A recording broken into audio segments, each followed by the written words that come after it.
This camera lighting won't adjust, but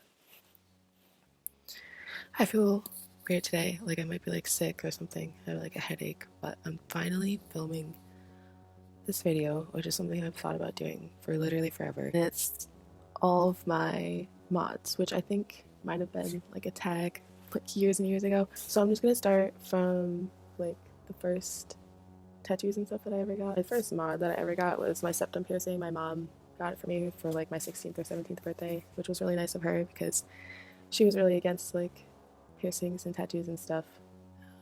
But then I think she just like noticed over the years how much I really was honestly like obsessed with that, and she decided that for my first one it would be a gift from her, so that was cool.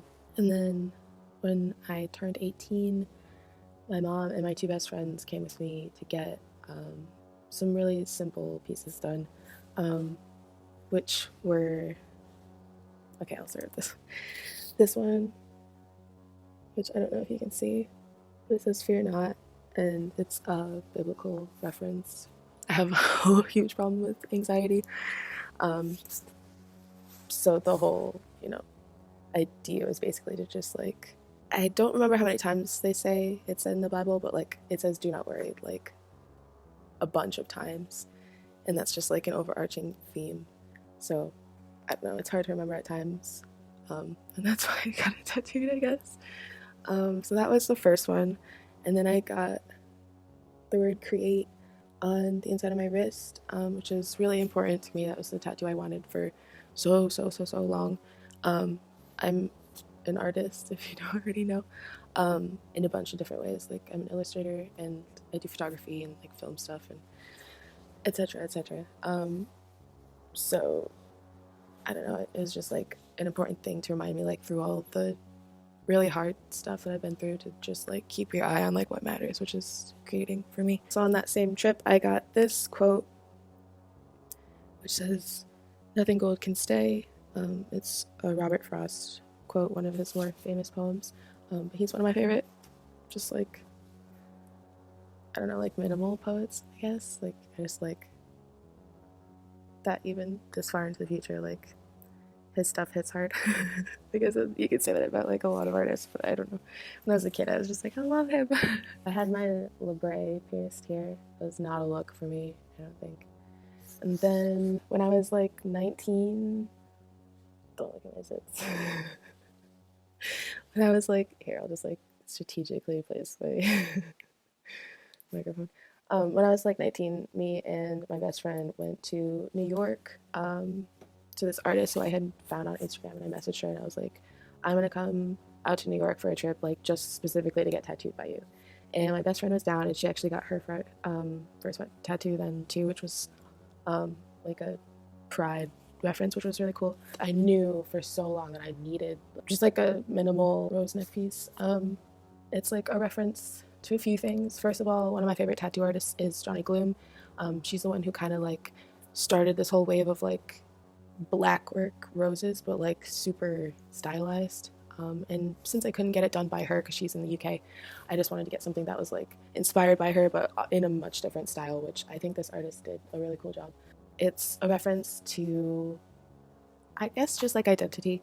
My favorite flower is a black rose, and my mom's favorite flower is a white rose, and I always thought that was funny. And I really am like the black sheep in my family, so I don't know, symbolic, cool, whatever. It's like to this day my favorite tattoo, and I've gotten loads more since then. So, and then when I was like 19, I did my cheek piercings, so I do not recommend this.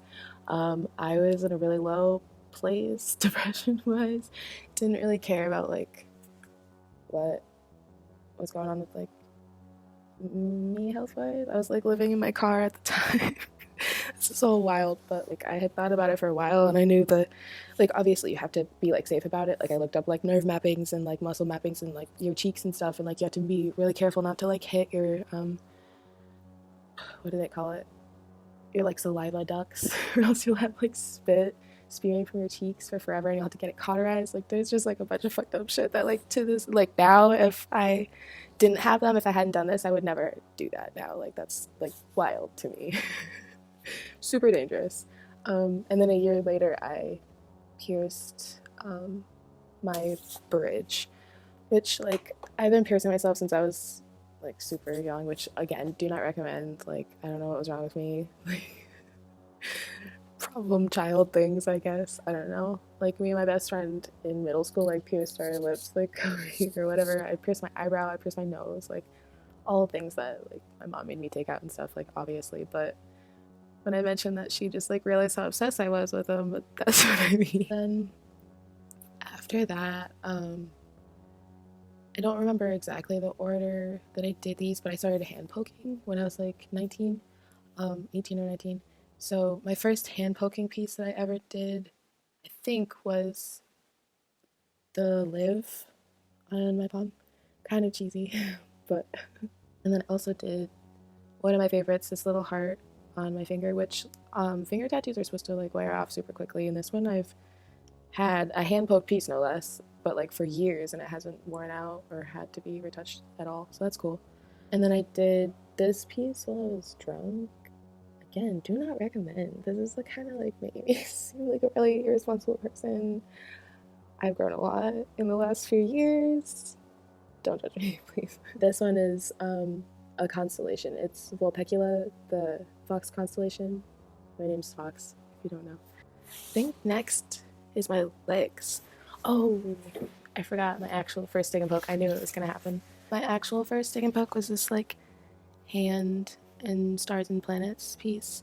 Super inspired by something off Pinterest. I wouldn't even like necessarily call this like an original design. Like you can see like the exact same concept like everywhere. Then I did this little tooth here. And then I did this fox head, which my signature is this. Basically, I've adjusted it a little bit now, so there's like my cross noses, and I think that's the only thing different about it. But yeah, this was the original design. Me from the future. I'm back with green curls. I think the next one I did was actually still one of my favorites that I have done. It's this original design. It's like one of those Zippo flick top lighters with the symbol for Mercury in it. And there's kind of a whole like reason behind it with like myself, Mercury, and then like the symbolism of having it on like a lighter. I don't know. Anyways, let's not get emo. And then after that, I did this little almost 3D alien head. It was my test tattoo that I did when I first got red and blue ink, and I was really excited because that was like when the 3D tattoos were like, I don't know, becoming like popular on the internet. This was like years ago now. It basically works, but I did it more or less free-handed, so I don't know if it actually works with 3D glasses. I assume it would. I don't know. Oh yeah, when I was homeless and living in my car, I didn't get it. I did it myself in a graveyard, no less. I hand poked this tattoo in a graveyard. But yeah, I was living in my car, and this was easily like during the lowest point in my entire life, and graveyards were the only safe place for me to go. The only place that I could hang out and loiter. And I mean, sometimes like if you're just chilling in a graveyard, like cops will stop you, and that was like a whole year of like just like a lot of hostility towards me from cops while I lived in my car. But at least like in a graveyard, they couldn't like kick you out. Although a couple did try, because they would just like see my stuff in the car, and like you can tell that someone's living in that car, and they'd be like, "Don't loiter here. Like you should go." Like, but they're parks. They're public parks. If you ever want to hang out anywhere and just loiter freely, go visit some dead people, leave some flowers. I don't know, make the place nicer than you found it. But it's a really peaceful, nice environment. Like if you're not weirded out by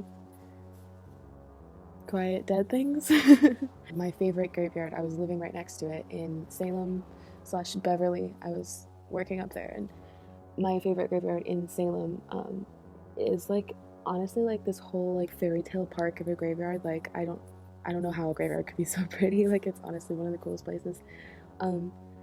Definitely one of my favorites, other than like my hometown graveyards. But yeah, while I was in that graveyard, that's when I tattooed this gravestone, just to, I don't know, remind myself. Not that I need a reminder, but just kind of like the safety and solitude that's like provided in graveyards. So we're always a cool place to hang out, and like not just for like the emo kids, you know, like if you're skateboarding. Actually, I'm pretty sure I learned to skateboard in a graveyard, but anyways, tangent. And then after that, my little ghost that I did on this side, but that was one of my earlier designs. It's just another little like XI character, like some of my other illustrations. And then I think the next one that I got was this cassette tape. I really liked the chunky line work that this artist did. They're no longer at the studio that I go to, but that was the one tattoo I got by them, which was really cool. It was a flash design, but I really wanted it once I saw it because when I was a kid, I used to collect mixtapes. I had a cassette player, and I would fall asleep listening to Dolly Parton and like a lot of like 70s rock and like Metallica. I don't even know, like random, just like the most random amalgamation of cassette tapes. But I collected them, and they were given to me by my grandfather and my grandmother. So I just ended up having a lot of them, and I had my little boombox that I carried around. And what's sad is that when I moved away from my father's house when I was a kid, I ended up leaving my boombox and all my mixtapes because I had to leave everything. It was a whole thing. I feel like a lot of my tattoos that I do have are an homage to like old stuff. Like, yeah, I'm grunge, so like obviously 90s style, 90s homage, 80s homage, whatever. Like, because I have, gonna talk about it in a second, but I have like an overgrown screen, and then I have the mixtape, which like obviously like Walkman things aren't around much anymore. And then I have like a graveyard, you know what I mean? Like all my things have XIs. I have a Zippo lighter, like also not common.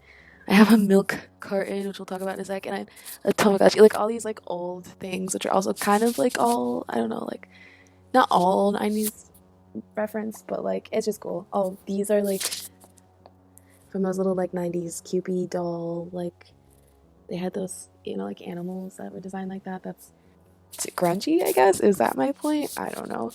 Little dead ghosts, like all these old dead things. Like one of my other tattoos that I did earlier, Sick and Pokes. I think I did this. No, I think I did this after the Zippo lighter and after my alien head. I did the Nirvana head. Now this was free-handed, and that's what Kami has this little like fucked up pointy corner head. It looks like he got hit on the noggin, but whatever. I really like Nirvana. It's some of the most like comforting music to me because I grew up with that. Bleach is my favorite album, like one of my favorite albums of all time. I think like Riot Girl music and like grunge and that whole like punk grunge movement that happened around there with all those like Seattle grunge musicians, like in garage band type people. I don't know. I just love that era of music. And I mean, maybe it's cliche to have a Nirvana tattoo, but I think he stood for a lot of good shit, and he definitely came like he was before his time. The next tattoo that I got these lyrics across. I wanted like gothic lettering across my legs, and the quote says, "Planet Hunter and Brave Deviator," which is a quote from one of my favorite songs off of my favorite album of all time by my favorite band of all time, which is Wolf Alice. Definitely recommend Wolf Alice. Honestly, any of their albums. Their EP was even really great. Her name's Sam. She ended up giving me a bunch of the tattoos that are on my leg sleeve, and a bunch of my favorite tattoos. I think the first one that I got from her was for a Flash Day. There was a bug themed flash. So I ended up getting this bug, and I was like, oh my god, I want it on the inside of my knee. This is such a cool beetle. I want it pretty decently large. I fucking love bugs. I take photos of bugs. I have a Finsta dedicated to shitty Android photos of bugs. So I saw this flash, and I knew I had to get it, and got it, which is really fucking awesome. This cool little stag beetle thingy. I think that's a stag beetle when they have little noses like that. I don't know. Someone educate me.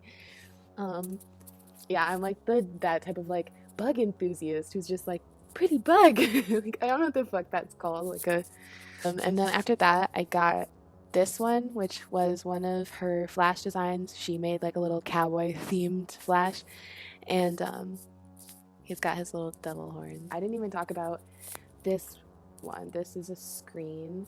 It's I got it done. This is the one tattoo I got done by this other artist in Hartford, and I ended up getting like a realism style, um, like overgrown drive-in movie theater, which I talked a lot about like in a little essay thing on Instagram when I got it. But basically, I live in a town right next to one of the last drive-in movie theaters in the country, and there's only like about like 300, 400 left in the country. But they're honestly one of the coolest things. Honestly, I really think that they should be preserved or brought back even. Like, I love drive-ins. I'm obsessed with movies in general though, so I guess I'm biased, but like they're super cool. Growing up next to it was one of the coolest things. During this time of self-isolation, it's one of the best forms of entertainment where you don't have to be around anybody. Hello. Live in a town that also has like an abundance of like overgrown, abandoned like buildings and sheds and just like random shit. I live in New England, so I guess that's just like kind of everywhere around here. But yeah, that's why it's an overgrown drive-in theater.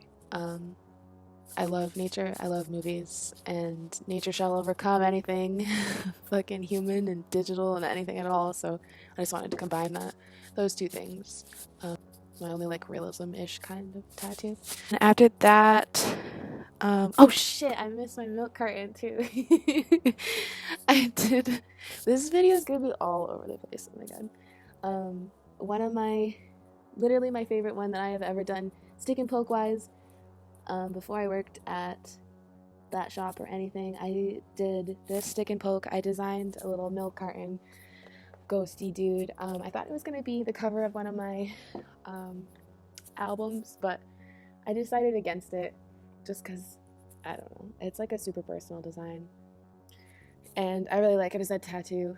It means a lot, obviously, if you think into the meaning of a missing milk carton, but it's a ghost. So like, how do you look for somebody who's a ghost you can't identify? Like, I don't know, just like a little lost, lonely ghost boy complex, I guess. I don't know. Anyways, yeah, back to Sam, the ones that Sam did.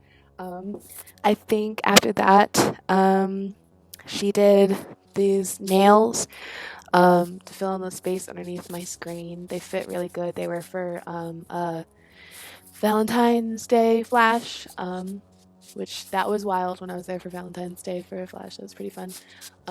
Learned a lot. And then she also did, this was the one design that was, oh, I wonder how you're gonna be able to see it.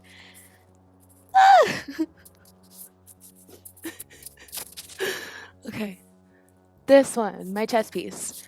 That was the only design that she did on me in the time that I was there. That was like my original idea slash request. I love competitive like strategy games. Magic the Gathering is one of my favorite games ever. Love it. I haven't played it in a group because none of my friends want to play it. I used to have a whole bunch of people around me who I had taught to play, and then we would always play Magic the Gathering or chess or Pokemon.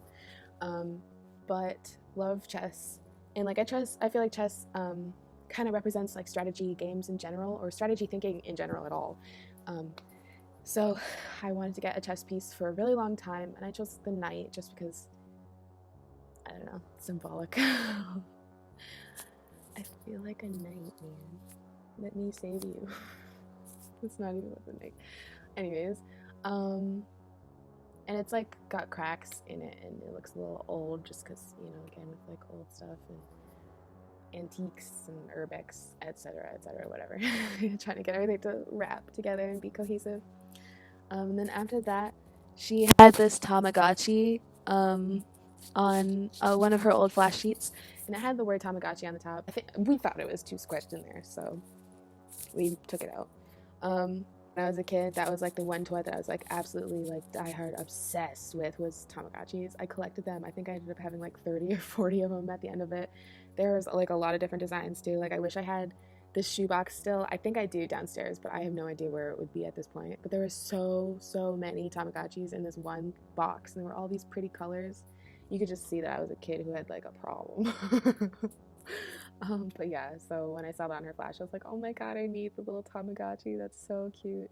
And she was excited because she'd had that flash and hadn't done it on anybody before. So Yay! And then after that, my latest one that I ended up getting was this little lammy.